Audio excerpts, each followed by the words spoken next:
বাঁচতে পারি, ওই ভারত থেকে যদি বাঁচতে পারি, তো মুসলমান তোমাদের ধর্ম আমরা সবাই মেনে নেব। মালদ্বীপে কিভাবে মুসলমানিত্ব আসলো ইতিহাস আপনাকে শোনাই দিয়ে যায়, আজকে শুনে যাবেন কেমনে তারা মুসলমান হলো। মালদ্বীপে মুসলমান তখন সময় মধ্যে বুঝানি আরব বণিক দলেরা জাহাজ বনে ব্যবসা করার জন্য তারা রওনা করেছে। ঝড় তুফানে জাহাজ ডুবি হলো কোন রকম কাঠের এক তক্তার উপরে ভেসে। একজন আরব বণিক তিনি ভাসতে ভাসতে ভাসতে ভাসতে মালদ্বীপে এসে পৌঁছাইলেন। মালদ্বীপে পৌঁছানোর পরে তিনি যখন মালদ্বীপে আসলেন, লক্ষ্য করলেন মালদ্বীপের লোকজনের মন খারাপ, সবার মন মেজাজ, সবাই মনোক্ষুণ্ণ হয়ে পড়ে আছে। ব্যবসা বাণিজ্য তেমন ভালো না, কেউ কারোর সাথে তেমন কথাবার্তা বলে না, সবার মন খারাপ। কারণ কি? জিজ্ঞাসা করলো তোমাদের মন কেন খারাপ হয়ে আছে? ওরা বললো দেখো, প্রত্যেক বছরে এই সাগর থেকে একটা দূত উঠে আসে। দূত উঠে আসার পরে আমাদের একজন কুমারী মেয়েকে প্রত্যেক বছর সাগরের তীরে আমাদের দিকে চলে আসতে হয়। আর এই দূতটা এসে ওই কুমারী মেয়ের রক্ত পান করে চলে যায়। ওই দত্ত জীবটা আসে কুমারী মেয়েটাকে হত্যা করে ছিন্ন বিচ্ছিন্ন করে রেখে দিয়ে সে চলে যায়। প্রত্যেক বছরে আমরা একজন করে কুমারী মেয়ে ওই জিনের জন্য বরাদ্দ করি, নতুন আমাদেরকে কষ্ট দেয়, ঝড় তুফান দেয়, বিপদ আপদ আসে, মুসিবত ফেরে আসে, সে আমাদেরকে হত্যা করে মানুষ খুন করে। এইভাবে সে বুঝলো আমরা বাঁচতে পারি না, বহু চেষ্টা করেছি, কাজ হয় না। কিন্তু এই বছর আমাদের মন খারাপ কেন তুমি জানো না? এই প্রত্যেক বছর আমরা লটারি করি, প্রত্যেক বছর লটারিতে এক একজন মেয়ের নাম আসে, প্রত্যেকজন মেয়ের নাম আসে, কিন্তু এই বছর যার লটারিতে নাম আসছে তিনি আমাদের এই দেশের রাজা বাদশার মেয়ের নাম আসছে।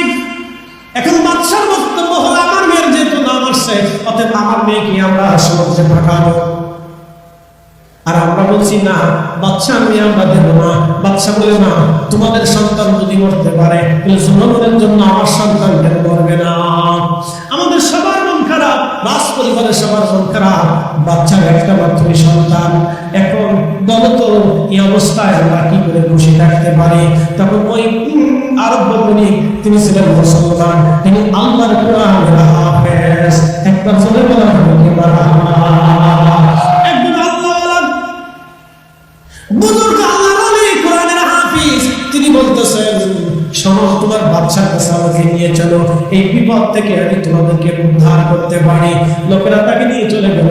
বাদশাকে বললেন, বাদশা আমি মুসলমান, তোমাদেরকে এই বিপদ থেকে আমি উদ্ধার করতে পারি, কিন্তু আমার একটা শর্ত আছে। বলে কি শর্ত? তোমরা ওই মেয়েটাকে সমুদ্রের পাড়ে পাঠাবা না, ওই সমুদ্রের যে ঘরের মধ্যে তোমরা মেয়েটাকে রেখে আসো, ওই ঘরের পাশে আমি যে বসে থাকবো। আর যদি উদ্যোগটা চলে যায়, কোনদিন যদি না ফিরে আসে, তাহলে বলো রাজা তোমরা সবাই মিলে কি আমার ধর্ম মানবানি? কোরআনের হাফেজ আল্লাহর ওলি, দিন তারিখ নির্দিষ্ট। রাজা বলেন ঠিক, এই বিপদ থেকে যদি আমরা বাঁচতে পারি, ওই ভারত থেকে যদি বাঁচতে পারি, তো মুসলমান তোমাদের ধর্ম আমরা সবাই মেনে নেব। আমার দেশের এই মালদ্বীপের যত আমরা মানুষ আছি, আমরা সবাই একসাথে তোমার এই ধর্ম মেনে নেব। যেই রাত্রিবেলা দ্বীপের ভিতরে সাগরের ভিতর থেকে দূত উঠে আসে, সে সময় আল্লাহু আকবার, কোরআনের হাফেজ আল্লাহর ওলি তিনি বাদশার মেয়েকে রাজ দরবারে রেখে দিয়ে নিজে চলে গেলেন। তিনি কোরআনের হাফেজ, তিনি কোরআনের হাফেজ ছিলেন। তিনি ওই ঘরে বসে চুপচাপ বসে আছেন সমুদ্রের পাড়ে। যে ঘর নির্মাণ করে কুমারী মেয়ে রেখে আসতে হয়, গভীর রাত, লক্ষ্য করলেন সমুদ্র থেকে একটা দানব উঠে আসতেছে। মনে রাখবেন, জিনদের ভিতরে বড় বড় শক্তিশালী জিন, তারা সাগরের ভিতরে লুকায়িত থাকে। সাগরের ভিতরে বড় বড় জিনেরা সাগরের মধ্যে তাণ্ডব চালায়, ঝড় তুফান আসে, সাগরে বিরাট বড় বড় দুর্যোগ আসে জিনদের কারণে। বড় বড় জিন সাগর থেকে সাগরের তলদেশে তারা বসবাস করে। নবী সুলাইমান আলাইহিস সালামের জামানাতে এই